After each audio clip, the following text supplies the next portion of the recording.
नमस्कार। जय श्री महाकाल। मैं पंडित शेष नयनाचार्य आप सभी को आने वाला 25 तारीख को फाल्गुन के महीने कृष्ण पक्ष में प्रदोष व्रत का चर्चा करने जा रहा हूं। इस प्रदोष व्रत का इसलिए सबसे ज्यादा इसलिए महत्व है कि उससे अगले दिन शिवरात्रि है। प्रदोष में सभी प्रकार का दोष नष्ट होता है। यदि आप शिव पार्वती की फाल्गुन के महीने के कृष्ण पक्ष में एकादशी से अष्टमी से लेकर के अमावस्या तक विधि विधान के साथ यदि आप पूजा करते हैं, उसमें सर्वोपरि प्रदोष पूजा माना जाता है। शिवरात्रि वाले दिन से पहले यदि आप प्रदोष पूजा करते हैं, भगवान शिव पार्वती के विधि विधान के साथ भांग, धतूरा, बेलपत्र, सफेद फूल, आक का फूल, धतूरे का फूल का प्रयोग करते हैं, साथ ही तुलसी मंजरी का प्रयोग करते हैं और विधि विधान के साथ अभिषेक करते हैं, दूध से, जल से, गंगा जल से, पंचामृत से और इस प्रकार के गन्ने के रस से आपको सुख समृद्धि चाहिए तो हर एक ये सब जो वस्तु है सभी का अभिषेक के साथ प्रयोग करना चाहिए। तो आइए, जब प्रदोष के समय 4 से 7 के समय में आप इस प्रदोष वाले तिथि में आप विधि विधान के साथ पूजा कर सकते हैं। यदि उस समय आपको नहीं मिल पाता है तब प्रदोष तिथि में आप 10 बजे से लेकर के 1 बजे के बीच भी आप कर सकते हैं।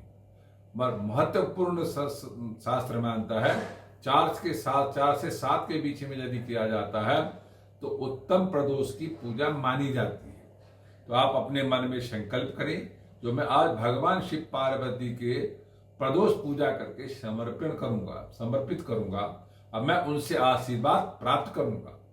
और मैंने इस पे चर्चा किया है कि सभी वस्तुओं को जो प्रिय हैं वो सभी वस्तुओं को सफेद चंदन, लाल चंदन, रौली का प्रयोग जरूर करना चाहिए। साथ ही भस्म का प्रयोग भी करना चाहिए। आपको कोई भी मंत्र नहीं आता है तो जरूर नमः शिवाय मंत्र के साथ सारे आप पूजा अर्चन कर सकते हैं। ये आपके लिए साधारण है। साथ ही यदि आपको सब पूजा पूजन करने के बाद, आरती करने के बाद हाथ में फूल लेकर के क्षमा प्रार्थना जरूर करें। साथ ही आपको जो रुद्राष्टक आता है तो रुद्राष्टक का भी पाठ करें। यदि आपको शिव पंचाक्षर स्तोत्र आता है तो उसकी भी पाठ करें, सुने, तो आप उसमें सर्वोत्तम फल की प्राप्ति होती है। साथ ही विधि विधान के साथ पूजन अर्चन के साथ आप प्रसाद भी उनको चढ़ाते हैं, वो भी सर्वोत्तम माना जाता है। इसमें खीर का प्रसाद सर्वोत्तम माना गया है, तो जरूर इसमें चढ़ाएं और बेलपत्र उस पर अर्पण करके उनको भोग लगाएं और विधि विधान के साथ ही प्रसाद को वितरण करें तो आपको सर्वोत्तम फल मिलता है। जब अभिषेक कर लेते हैं तो अभिषेक करने के पूजा पाठ करने के बाद उस जल के अपने ऊपर छिड़काव करें, अपने घर में छिड़काव करें तो सर्वोत्तम फल मिलता है।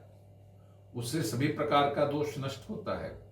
जो बचे हुए सारे सामग्री होता है उसको किसी जमीन में दबा दी, जो जल रहता है किसी वृक्ष के नीचे डालें तो उससे भी सर्वोत्तम फल मिलता है, ऐसा शास्त्र का मानना है। तो जो विधि विधान के साथ पूजा करते हैं, मन में श्रद्धा के साथ पूजा करते हैं, भक्ति के साथ पूजा करते हैं, समर्पण के साथ पूजा करते हैं, तो भगवान शिव उनके साथ होते हैं। जो भगवान शिव के साथ यदि होते हैं और उनके साथ भगवान शिव पार्वती दोनों होते हैं और उनके साथ साथ उनको आशीर्वाद देते हुए सुख समृद्धि प्रदान करते हैं। ये वीडियो यदि आपको अच्छा लगा हो तो लाइक करना, सब्सक्राइब करना, शेयर करना ना भूलें। ओम शांति।